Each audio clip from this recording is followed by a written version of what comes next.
Hi students, நம்ம national ஃப்ளாகுக்கும் மேக்ஸுக்கும் ஒரு connection இருக்குது. அது என்னன்னு தெரியுமா? அதுதான் ரேஷியோ அண்ட் ப்ரப்போர்ஷன். நம்ம தேசிய கொடியோட அஃபிஷியல் சைஸ் 3:2.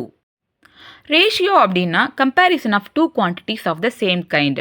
ஸ்க்ரீனில் தெரிகிற தேசிய கொடியை பாருங்கள், அது ரெக்டாங்குலர் ஷேப்பில் இருக்குது, அதாவது செவ்வக வடிவம். அதனுடைய நீளம் 90 சென்டிமீட்டர், அகலம் 60 சென்டிமீட்டர். இப்போ ரெண்டுமே பார்த்தீங்கன்னா நீளத்தை அளக்கக்கூடிய ஒரு அளவு தான்.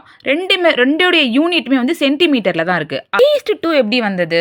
Length 90 centimetre, with 60 centimetre. ஓகேங்களா? இதை ஹையஸ்ட் காமன் ஃபேக்டரால் டிவைட் பண்ணுறோம், அதாவது 30ஆல் டிவைட் பண்ணுறோம். நமக்கு 3:2 கிடச்சிச்சு.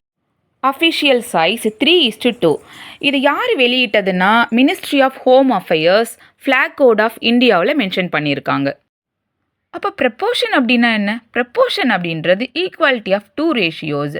எக்ஸாம்பிள் பாருங்கள், 3:2 இஸ் ஈக்குவல் டு 6:4. இது ரெண்டு ஈக்குவல் எப்படின்னா 3:2 சேம் நம்பரால் மல்டிபிள் பண்ணுறேன். 2ஆல் மல்டிபிள் பண்ணும்போது எனக்கு 6:4 கிடைக்குது. அப்போ ரெண்டுமே என்னது? ப்ரப்போர்ஷன் சொல்லலாம். 3:2 ப்ரப்போர்ஷன் தான் 6:4. அப்போ ஃப்ளாக் சைஸ் வச்சு பாருங்களேன், 90:60 அப்படின்றது எந்த ரேஷியோவில் இருக்குது? 3:2. ஓகே, அப்போ 3:2 ப்ரப்போர்ஷன் 90:60. இன்னொரு எக்ஸாம்பிள் பாருங்கள், 180:120. அதனுடைய ரேஷியோ 3:2. ஸோ இங்கே உங்களுக்கு என்ன கடைசியாக புரிஞ்சிக்க வேண்டிய கான்செப்ட்னா, டிஃப்ரெண்ட் சைஸஸ் சேம் ரேஷியோ, அதுதான் ப்ரப்போர்ஷன். Thank you students.